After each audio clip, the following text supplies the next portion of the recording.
Praise the Lord. Praise the Lord. Hallelujah. Hallelujah. यह जीवन प्रकट किया गया है, यह शाश्वत जीवन जो पिता के पास था और हम पर प्रकट किया गया है, इसे हमने देखा है और इसी का हम साक्ष्य देने जा रहे हैं. ते जीवन प्रकट झाले ते आम्ही पाहिले आहे व त्याची आम्ही साक्ष देतो. ते सार्वकालिक जीवन पिताजवळ होतो व आम्हास प्रकट झाले आहे ते तुम्हास कळतो. योहानाचे पत्र पहले पत्र अध्याय 1 वचन 2. प्रिय भाइयों और बहनों, मेरा नाम है पतिराज यादव.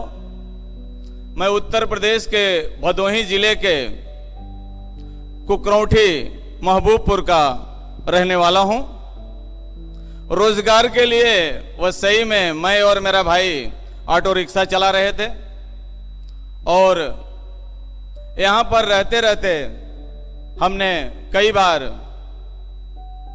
बहुत सारी परेशानियों का सामना करते हुए अनेक प्रकार के पूजा पाठ, बाबा ओझा, पंडित पुजारी के पास जाकर अपने और अपने परिवार के शांति के लिए बहुत कुछ करने का प्रयत्न किया, लेकिन मुझे और मेरे परिवार को किसी प्रकार का लाभ नहीं हुआ. हुआ यह कि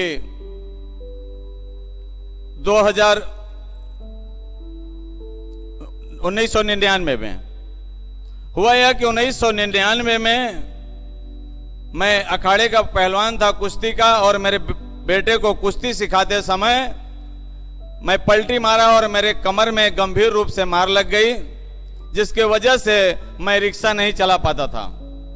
और मेरा थोड़े महीने के बाद मेरा भाई गांव में रोड एक्सीडेंट में मारा गया. अब पूरा परिवार बेरोजगार हो गया. हम बिल्कुल टूट चुके थे और हमको ऐसा लगता था कि इस दुनिया में कोई भगवान नहीं है. हर एक जाति धर्म के लोगों ने अपने अपने लिए अपने मन के मुताबिक भगवान बना लिया है. ऐसा मैं विचार ही कर रहा था और इसी में मैं अपने दुख से बिल्कुल टूटते जा रहा था.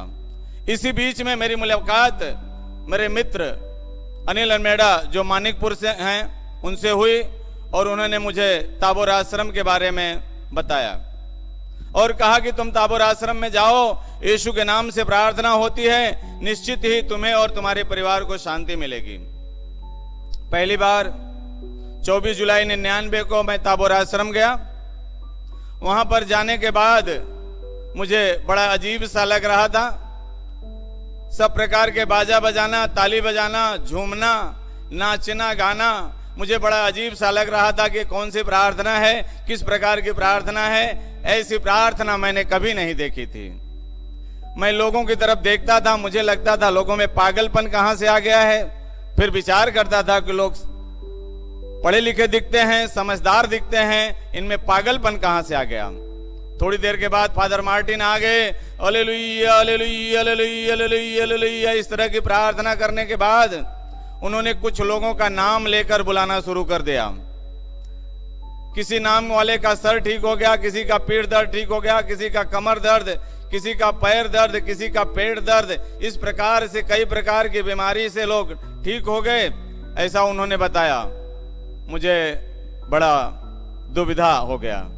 मेरे मन को लगा कि मेरे गांव में मेले में जादूगर आता है, अपने साथियों को सामने बिठाए रहता है और वो घोषणा करता है, उसके साथी सामने से गवाही देते हैं. हमको लगा ऐसे ही यहां भी लोगों को बेवकूफ बनाकर कुछ किया जा रहा है.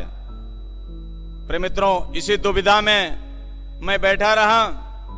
दोपहर का खाना खाने के बाद मैं आश्रम में घूमने लगा और दीवार पर, ऑफिस की दीवार पर लिखा हुआ था, प्रभु यीशु में विश्वास करो, तुम और तुम्हारा घराना उद्धार पाएगा. प्रभु येशू वर विश्वास ठेव म्हणजे तुझे व तुझ्या घराण्याचे तारण होईल. ख्रिस्तांचे कृत्य अध्याय 16 वचन 31. आगे बढ़ा. किचन के दीवार पर बड़े शब्दों में लिखा हुआ था, ओहो कष्टी व भाराक्रांत जन हो, तुम्ही सर मजकडे या म्हणजे मी तुम्हास बिसावा देन। मुझे लगा कि यह सब झूठा लिख कर रखा गया है। कहां है शांति देने वाला? ये लोग झूठ बोलकर क्या करना चाहते हैं? लोगों को फंसाना चाहते हैं या लोगों की भलाई करना चाहते हैं? ऐसा मन में मैं विचार कर रहा था। आश्रम में एक चक्कर लगाया और मेरी जगह में आके बैठ गया। बैठने के बाद मेरे अंदर कुछ हलचल सी होने लगी। मेरे समझ में नहीं आता था कि ये बेचैनी क्यों बढ़ रही है। मैं बाहर गया, अंदर आया, बाहर गया, अंदर आया। तीसरी बार बाहर से जब मैं अंदर आ रहा था तो मेरी नजर वेदी के बगल में बड़े क्रॉस की तरफ पड़ी, जहां लोग क्रॉस के पास प्रार्थना कर रहे थे। मैं भी गया, क्रॉस के सामने खड़ा, हाथ जोड़कर खड़ा हो गया और मन ही मन क्रॉस की तरफ देखकर कहने लगा, आप तो बड़ी कठिन परिस्थिति में हैं, 3 खीले पर लटक रहे हैं, फिर भी सब लोग आपके पास ही मांग रहे हैं। क्या आप मेरा 2 काम कर सकते हो? पहला, जो कमर में गंभीर रूप से मार लग गई थी, डॉक्टरों ने कहा था कि तुम ठीक नहीं हो सकते। दूसरा, मेरी परेशानी और पीड़ा के कारण मुझे नींद नहीं थी। नींद की गोली खाकर 3-4 घंटे रात को मुश्किल से सो पाता था। क्या ये मेरा 2 काम कर सकते हो कि मेरा कमर दर्द ठीक हो जाए और बिना नींद की गोली खाए मुझे नींद आ जाए? यह बात मेरे मन में बोलकर मैं क्रॉस की तरफ देख रहा था और मैंने समझ पाया कि ये सर हिला के उत्तर दे रहे हैं कि मैं कर सकता हूं। मैं और भी आश्चर्य और दुविधा में पड़ गया कि इस क्रॉस पर लटक रही मूर्ति लकड़ी की हो सकती है, पत्थर की हो सकती है, प्लास्टिक की हो सकती है, और ये सर हिला के बात कर रही है। यहां भी कोई जादू तंत्र मंत्र का मामला हो सकता है। प्रिय मित्रों, मैं इसी दुविधा में आया, मेरी जगह बैठ गया। शाम का इंतजार कर रहा था। 4 बजे निकलकर अपने घर वैसे ही वापस आया। आने के बाद दुविधा में ही था। शाम का खाना खाने के बाद इसी दुविधा में बिस्तर पर लेटकर विचार कर रहा था। पता नहीं ताबेर के लोगों की भलाई करना चाहते हैं या लोगों को फंसा रहे हैं, कुछ समझ में नहीं आ रहा है। ऐसा विचार ही कर रहा था, बिना नींद की गोली खाए नींद आ गई। Praise the Lord, hallelujah, hallelujah, hallelujah. 9 बजे सोया, सवेरे 7 बजे उठा। Thank you Jesus, thank you Jesus, thank you Jesus, thank you Jesus. प्रिय मित्रों, बड़ा आश्चर्य हुआ। रोज सवेरे उठता था, दर्द से कमर पकड़कर झुककर चलता था, चप्पल ढूंढने के लिए लकड़ी इस्तेमाल करता था। 25 जुलाई को कमर का पूरा दर्द गायब। Praise the Lord, hallelujah, hallelujah. प्रिय मित्रों, बड़ी खुशी हुई, बड़ा आनंद समझ में आया कि अरे उसने सर हिला के उत्तर दिया था, मैं कर सकता हूं, और ये एक ही दिन में कर दिया। कितनी पूजाएं की, कितने बाबा के पास गए, कितने ओझा के पास गए, मदरसे में गए, मौलवी के पास गए, कुछ नहीं हुआ। ये तो एक ही दिन में सब कुछ कर दिया। मुझे तब समझ में आया कि हमारे यहां जब पंडित पुजारी आया करते थे तो एक लाइन गाया करते थे, मम सब प्रिय मम सब उपजाए, सबसे अधिक मनुज मम भाए। वो कहते थे कि परमेश्वर कहता है मुझे सब प्रिय है, मैंने सबको उत्पन्न किया है, लेकिन मनुष्य मुझे सबसे ज्यादा प्रिय है। शायद जिस परमेश्वर ने यह लाइन बोली है कि मनुष्य मुझे सबसे ज्यादा प्रिय है, वह परमेश्वर मुझे मिल गया है, ऐसी मेरे मन में थोड़ी सी आशा जगी। अब मैं ऑटो रिक्शा चलाने निकला। उन दिनों में 8-10 किलोमीटर रिक्शा चलाना मेरे लिए बहुत मुश्किल होता था, लेकिन मजबूरी बस थोड़ा थोड़ा चला रहा था। 25 जुलाई को 9 बजे सुबह रिक्शा लेकर निकला, दोपहर 2 बजे तक रिक्शा चलाता रहा, कोई दर्द नहीं। Praise the Lord, thank you Jesus, hallelujah, hallelujah. प्रिय भाइयों और बहनों, बड़ी खुशी हुई। एक निराश और टूटे मन में आशा जगी और घर पे गया। 2 बजे के बाद खाना खाया। घर के कोने में बैठकर विचार करने लगा कि ताबोर में क्या प्रार्थना थी। Thank you Jesus, praise you Jesus, hallelujah. धन्यवाद यीशु, स्तुति यीशु, हालेलुया। मुझे लगा ये क्रिश्चियन लोगों की प्रार्थना इसी तरह से है। एक बार अंग्रेजी में बोलना है, एक बार हिंदी में बोलना है। मैं इस thank you Jesus, praise you Jesus, hallelujah, धन्यवाद यीशु, स्तुति यीशु, हालेलुया, इस प्रार्थना को बार बार बोलकर मेरे हृदय में गहरी शांति का अनुभव करने लगा। मुझे लगा कि अरे ये प्रार्थना बड़ी प्रभावी प्रार्थना है, इसे रोज करना चाहिए, ज्यादा करना चाहिए। अब ये मेरी प्रार्थना बन गई, दिन भर की प्रार्थना बन गई, सोते उठते की प्रार्थना बन गई, चलते फिरते की प्रार्थना बन गई। हुआ यह 8-10 दिन बीतने के बाद एक दिन दोपहर में मैं thank you, praise you, hallelujah इस तरह की प्रार्थना कर रहा था। मेरे मन में एक भ्रम जागृत हुआ कि हम दोहा मंत्र चौपाई में बड़ी बड़ी ज्यादा प्रार्थना करते थे, अब हम 3 लाइन को ही बार बार दोहराते हैं। इससे क्या होगा?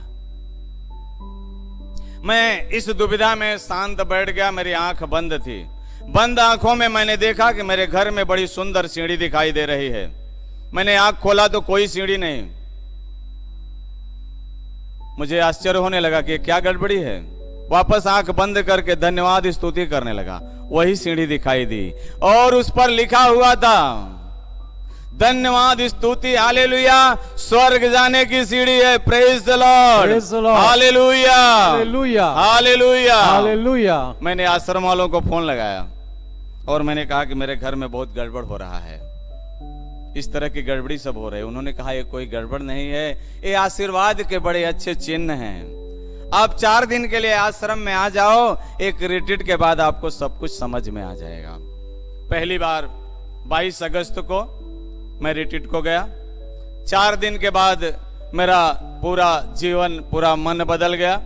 एक यीशु का छोटा सा फोटो लाया, एक पॉकेट बाइबल, घर में जितने देवी देवता, प्रार्थना की पुस्तक, धर्म ग्रंथ सबको हटा दिया, यीशु का फोटो लगाया, बाइबल रख दिया और मैंने मेरे अंतर मन में घोषित किया कि अब मुझे प्यार करने वाला परमेश्वर मुझे मिल गया है और मुझे मार्ग दिखाने वाला धर्म ग्रंथ भी। Praise the Lord, hallelujah, hallelujah, hallelujah, hallelujah, hallelujah, hallelujah. मेरे मित्रों, अब सब कुछ व्यवस्थित चलने लगा।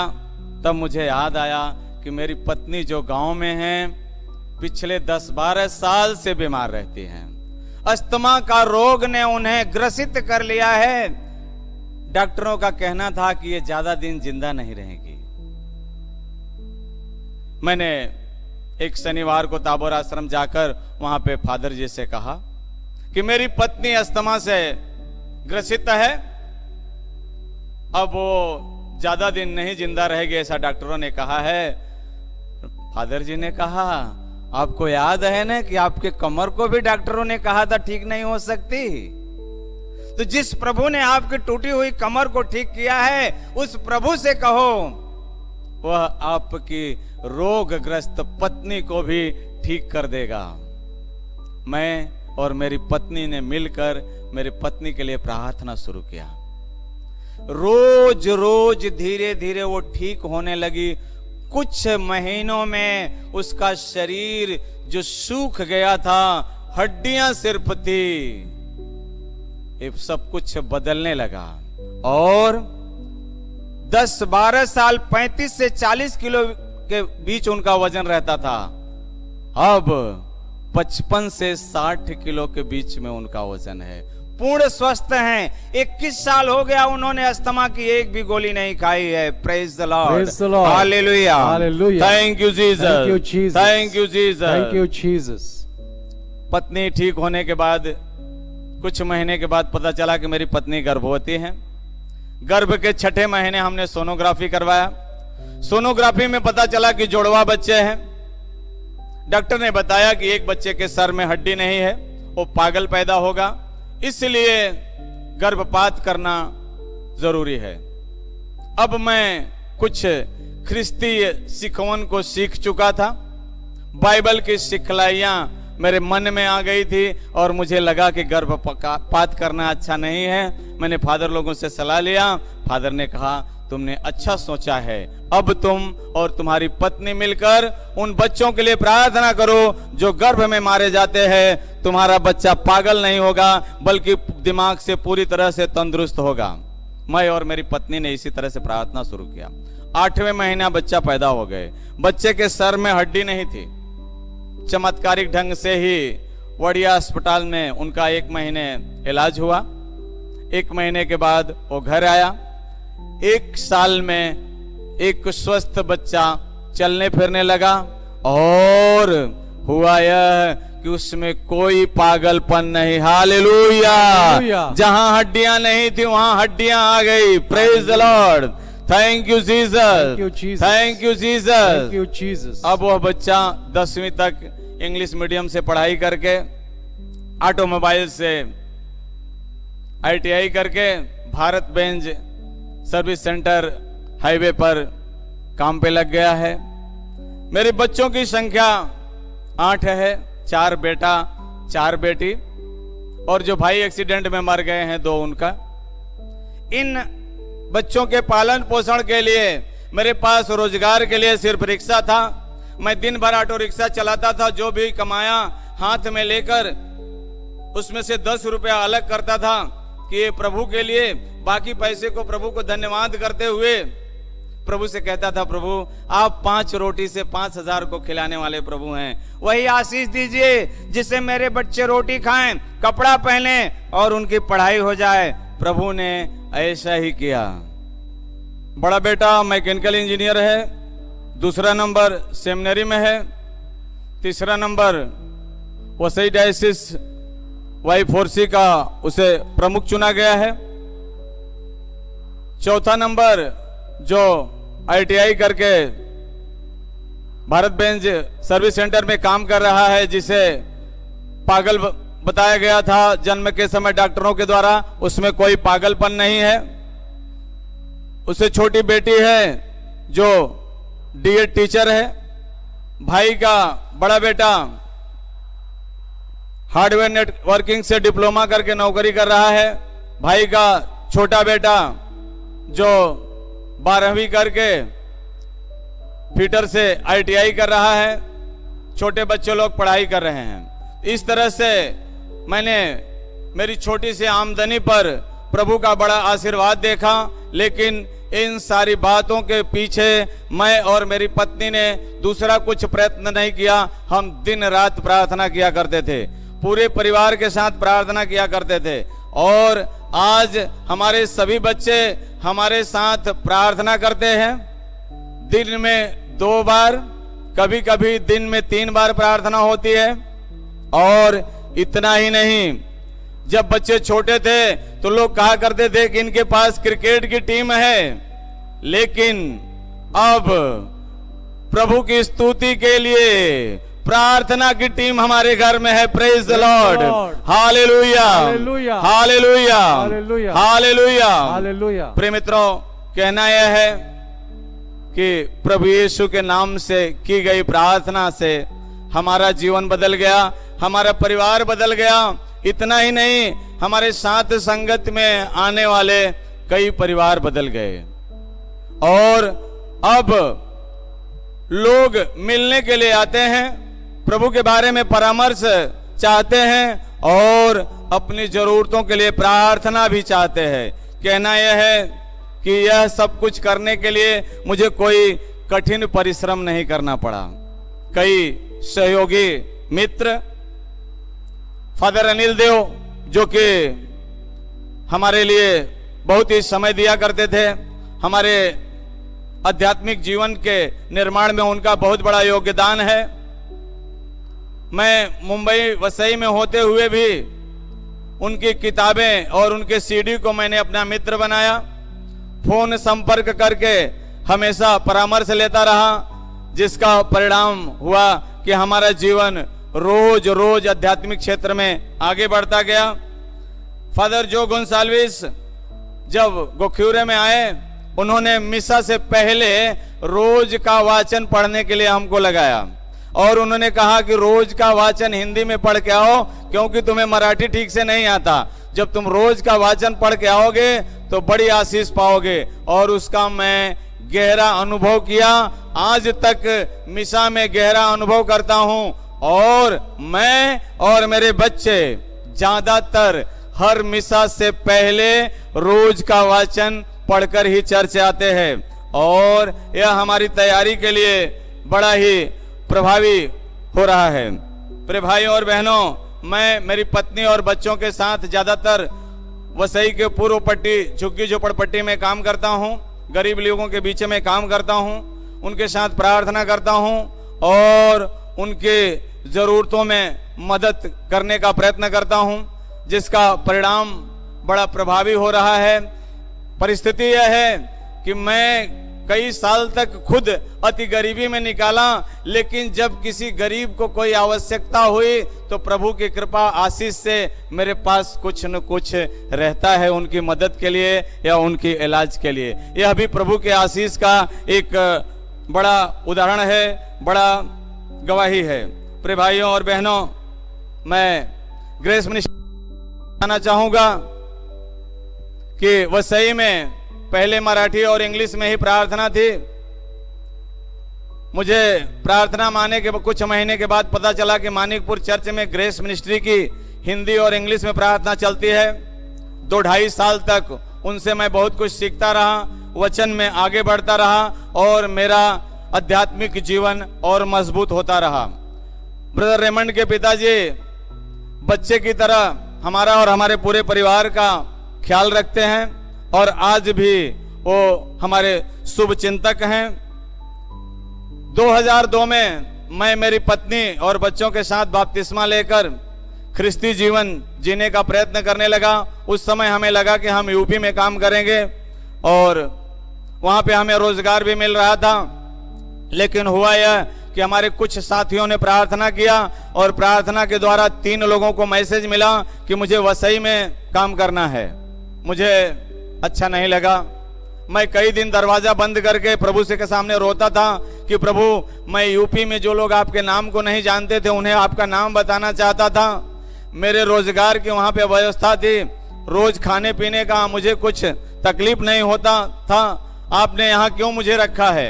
1 महीने प्रार्थना करने के बाद एक आवाज सुनने को मिली कि तुम्हें यहाँ क्रिश्चियन लोगों में मेरा गवाह बनना है। मैं विचार करने लगा कि क्रिश्चियन लोगों में मैं किस तरह से गवाह बनूंगा। मैं पढ़ा लिखा नहीं हूं, मैं थोड़े दिन से ख्रिस्त को जानता हूं और एक तो यूपी वाला जहां पर उसकी कीमत ही नहीं है तो कौन मेरी बात सुनेगा। इस दुविधा में पड़ा हुआ मैं प्रार्थना करते जा रहा था और 1 महीने के बाद मेरी मुलाकात चुलना के ब्रदर फ्रांसिस सिकोयरा से हुई और उन्होंने मेरे विश्वास के बारे में पूछा। मैंने कहा, ब्रदर, मैंने बपतिस्मा लेकर फंस गया हूं। उन्होंने बोला, कहां फंस गए हो? यदि कोई मदद लगे तो मैं आपकी मदद करूं। प्रिय मित्रों, हुआ यह कि मैंने उन्हें बताया कि उन्होंने कहा कि ठीक है, यदि प्रभु आपको क्रिश्चियन लोगों में गवाह के लिए भेज रहा है तो आप चिंता न करें, प्रभु ने आपकी प्रार्थना सुन ली है। आप वसई से विरार तक मेरे साथ 10 प्रेयर ग्रुप में जाएंगे और आगे का काम प्रभु करेगा। उनके साथ मैं लगभग 1.5 साल तक इस तरह से घूमता रहा। संत अगस्तीन स्कूल में 1.5 साल तक उन्होंने हमको कुछ सिखाया कि लीडर कैसा होना चाहिए। इस तरह से मैं आगे बढ़ता रहा और रोज रोज नया नया अनुभव करते रहा, झुग्गी झोपड़पट्टी में काम करते रहा। जब फादर जो गोंसाल्विस के सेंट्रॉक चर्च से बदली हो गई तो मैं अपने आप को अनाथ समझने लगा कि अब मुझे कौन मदद करेगा। लेकिन उसी दौरान एक दिन फादरवाड़ी में फादर फ्रांसिस कोरिया मिल गए और उनसे मैंने बातचीत किया। उन्होंने कहा, अब से मैं तुझे मदद करूंगा। फादर जी ने मुझे साक्ष्य के लिए पुणे, गोवा ले गए, मुंबई ले गए और कई तरह के ट्रेनिंग भी दिलवाई। इस तरह से वो हमारी मदद किए लगभग 5 साल तक। इसके बाद उनसे कुछ दूरी बन गई, उनका मिलना जुलना कम होने लगा। 2012 से फादर फिलिप वाज मिले और उनके मार्गदर्शन के साथ काम कर रहा हूं। यह काम करते समय मैं जो अनुभव कर रहा हूं वह इस प्रकार से है कि जब हम गरीबों में जाते हैं, जरूरतमंद लोगों में जाते हैं, उनकी पीड़ा को अपनी पीड़ा समझते हैं, तो मैं देखता हूं कि मैं और मेरा परिवार गहरी आशीष पाते हैं। कहना यह है कि हम लोगों के लिए हैं। प्रभु ने हमें चुना है, हमारे लिए नहीं आशीष दिया है, सिर्फ अपने लिए नहीं। मैंने सिस्टर सेलिन के मार्गदर्शन से 4 साल तक गिरिज में जीवन दर्शन केंद्र में बाइबल का अध्ययन किया और वहां पर फादर रॉबर्ट डिसोजा सिखाते थे कि ख्रिस्ती व्यक्ति स्वार्थी नहीं हो सकता, और जब ख्रिस्ती व्यक्ति स्वार्थी है तो ख्रिस्ती नहीं हो सकता। यह आज तक मेरे मन में घर कर गई है। जब जब मेरे अंदर स्वार्थ और स्वाभिमान जागता है, ये बातें मेरे अंदर से आती है। प्रिय मित्रों, कहना यह है कि हम आगे बढ़ने के लिए हाथ पैर न मारें, प्रार्थना करें, प्रभु का वचन पढ़ें, वचन के मुताबिक अपने जीवन को बदलें। निश्चित ही प्रभु आपको आगे बढ़ाएगा। मैं आपको विश्वास दिलाना चाहता हूं, जिस समय फादर जो की बदली हो गई, वसई के एक बड़े लीडर ने मुझे कहा, मेरे टीम में शामिल हो जाओ, नहीं तो वसई का कोई फादर तुम्हें नहीं पूछेगा। जब उनको पता चला कि वसई के आर्च बिशप फेलिक्स मुछाड़ो ने मुझे वसई सर्विस टीम के लिए चुना है, तो उन्होंने मैसेज भेजकर, फोन करके मुझसे माफी मांगी और उन्होंने कहा कि ये मेरी भूल है। प्रिय मित्रों, कहना यह है कि मैं एक अनपढ़ अनजान व्यक्ति जो 4 लोगों के सामने बोल नहीं सकता था, ऐसे व्यक्ति को प्रभु ने ऊपर उठाया और आप लोगों के सामने खड़ा कर दिया, प्रभु का वचन सुनाने के लिए, साक्ष्य देने के लिए। बेन सिरा कहता है कि इसके लिए आपको कठिन परिश्रम करने की जरूरत नहीं है, बल्कि प्रभु का कार्य करने के लिए आपको पूरी तरह से प्रभु को समर्पित होना है। प्रभु को हाँ कह दीजिए, माता मरियम की तरह। एक अनजान कम उम्र की कन्या ने महादूत के सामने प्रभु के संदेश पर हाँ कहा और वह हमारे लिए मुक्ति का साधन बन गई। आज यदि आप और हम प्रभु का संदेश सुनकर, पवित्र वचन की आवाज सुनकर प्रभु को हाँ कहेंगे, तो निश्चित ही उन लोगों के लिए जिन्हें प्रभु नहीं पता है, जिन्हें यीशु नहीं पता है, जिन्हें यीशु के नाम की शक्ति और सामर्थ्य का नहीं पता है, उसके लिए हम आप मुक्ति का साधन बन सकते हैं, उद्धार का राह दिखाने वाला बन सकते हैं। Praise the Lord, hallelujah, hallelujah, hallelujah, hallelujah, hallelujah, hallelujah, hallelujah. आइए हम सभी आंख बंद कर माता मरियम का आदर करते हुए उसकी कृपा मांगे और उससे कहें कि हे माँ, तेरी आंचल के साया में हम सबको रख, और प्रभु से विनती कर कि हम उसके राज्य के योग्य बन सके। नमन कृपा पूर्ण मरिया, प्रभु तुझा ठाई आहे, धन तू स्त्रियांमध्ये, धन्य तुझा उदराचे फळ येशू। हे पवित्र मरिया, देवाचे माते, आम्हा पापींसाठी आता आणि आमच्या मरणाच्या वेळेस विनंती कर, आमेन। पिता पुत्र पवित्र आत्मा यांच्या गौरव असो, जसे प्रारंभी तसे आता आणि सदा सर्वदा, amen. Praise the lord, praise the Lord.